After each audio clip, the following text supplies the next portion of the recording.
Hello Initiates and Masters alike to another review on Eldritch Lit 101. Today, we are talking about Scythe, which is a competitive worker placement game set in an alternate history 1920s period for 1 to 5 players, or 7 if you have the expansion.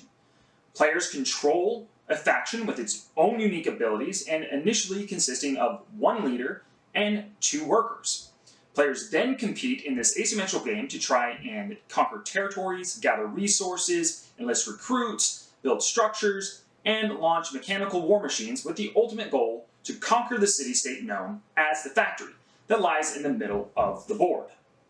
However, this is not a simple war game where you have to conquer the landscape or eliminate each other from the game. Instead, the goal is to have the greatest fortune at the end of the game. The game immediately ends when a player places their 6th star on the triumph track. Stars are placed by accomplishing one of 10 different goals: complete all 6 upgrades, deploy all 4 mechs, build all 4 structures, enlist all 4 recruits, have all 8 workers on the board, reveal 1 completed objective card, win combat up to 2 times, have 18 popularity, and have 16 combat power. Endgame scoring is based on money earned, stars placed, territories controlled, and resources owned, which are all multiplied by a monetary value based on the popularity level. All the mechanics of Scythe center around creating a system through action selection on random player mats with unique actions for you to choose from, keeping the gameplay fast, and players consistently thinking about their next move and what other players might be doing as well. The complexity of this system really is quite simple mechanically, but has very deep strategy. For new players, this can be a very daunting system, and some can sort of feel confusing, but I find that the simplest way to teach a new player is for them to just jump right in without much of a game plan and just choose actions to do and just see how it works out. About halfway through, it's like a fog is lifted and the player just seems to get it. It just starts clicking. They just start knowing, okay, this does this, this does this.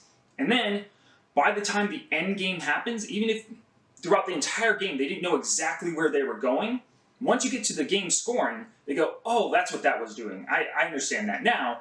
And by the time you play it through the second time, it just clicks. And they know exactly what they're doing and where they're going and how their strategy is going to build. And they'll keep learning through more playthroughs and see how deep this game can really be. The game itself takes up a decent amount of table space, as you need room for the game board, as well as for each player's player mat and faction board. However, all the cards and tracking mechanisms have their own place marked on the board itself, freeing up some of the space around the board and making it easy to set up and remember where everything is. Meeple and mini components are stored and tracked on the player mat and faction boards so that they are not on the board itself, while resources have containers to store and pull from, making setup fairly simple.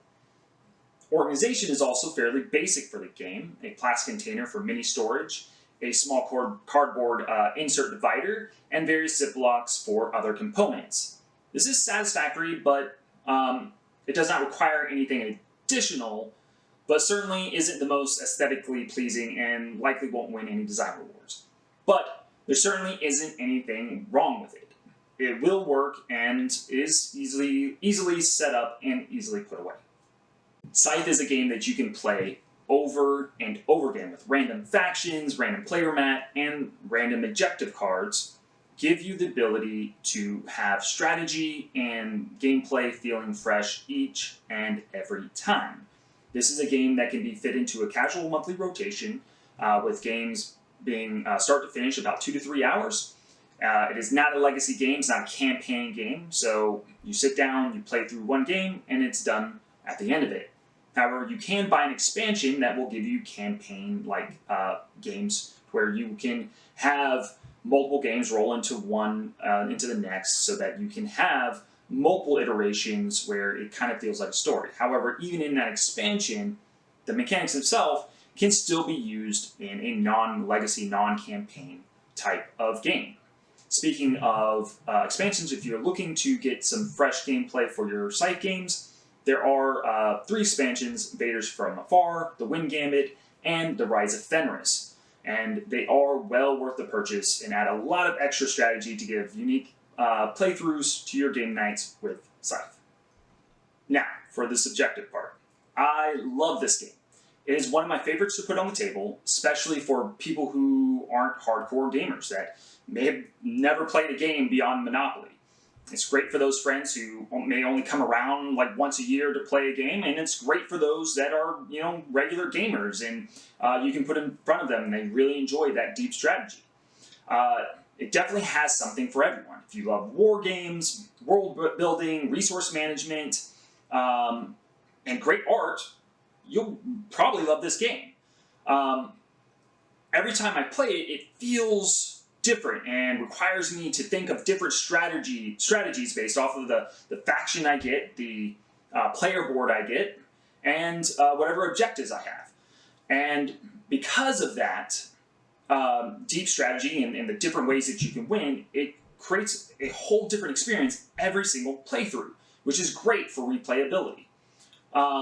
Also, even though it does have combat rules and it is somewhat of a war game, many people who play Scythe and will tell you that it's not filled with a bunch of conflict.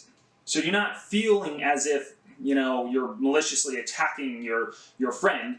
And even if you do attack them, nobody is ever taken off the board completely.